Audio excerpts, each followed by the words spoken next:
அதிமுக தேர்தல் அறிக்கை வந்திருக்கு, அதனுடைய நம்பகத்தன்மை நீங்க எப்படி சார் பாருங்க? இதுவரை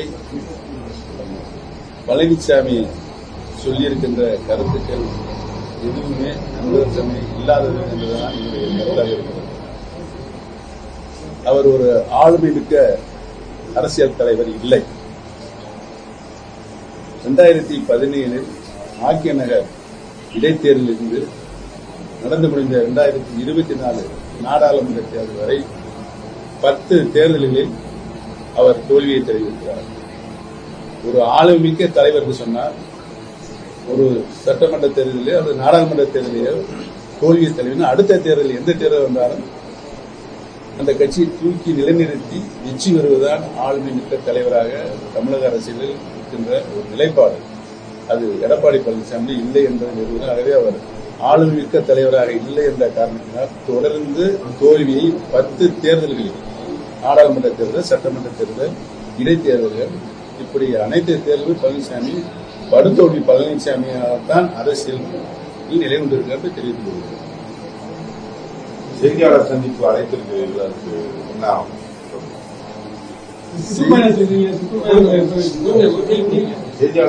செய்தியாளர் சந்திப்பை அழைத்திருப்பது நோக்கம் பழனிசாமி என்று வெளியிருக்கின்ற தேர்தல் அறிவிக்கை பொய்யான அறிவிக்கை, அதை நாட்டு மக்களுக்கு தெளிவுபடுத்த வேண்டும் என்றுதான் நான் உங்களை எல்லாம் அழைத்திருக்கிறேன்.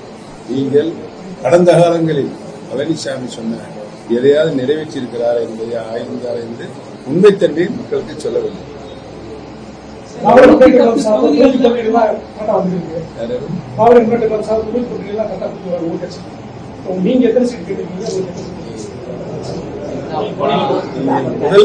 முதல் கேள்வியும் தவறானது, இப்பொழுது கேள்வியும் தவறானது.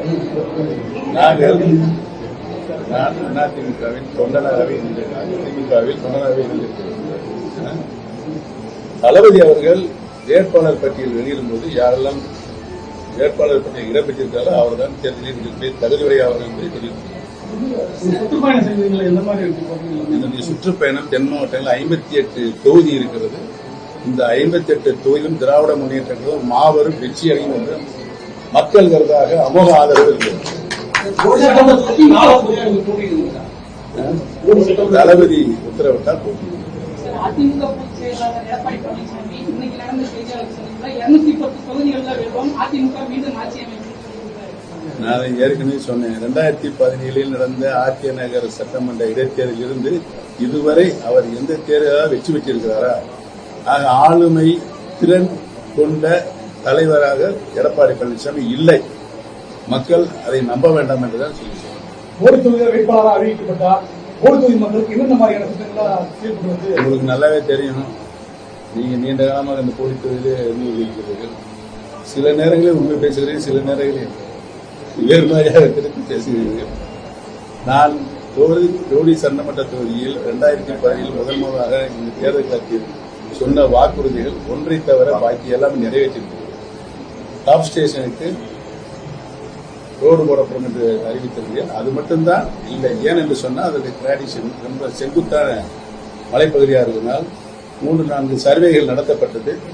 ரோடு போடக்கூடிய வசதிகள் இல்லை. அதனால அந்த காலத்திலே ரோப்கார் மூலமாக தேயிலையை ஏற்றுவதும் இறக்குவதுமாக இருந்தது என்பதை தெரிவித்தது.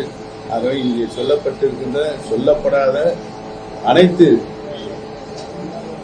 கோடி சட்டமன்ற தொகுதிகளுக்கு அனைத்து பிரச்சனையும் தீர்த்து வைத்திருக்கிறது தெரிவித்தது.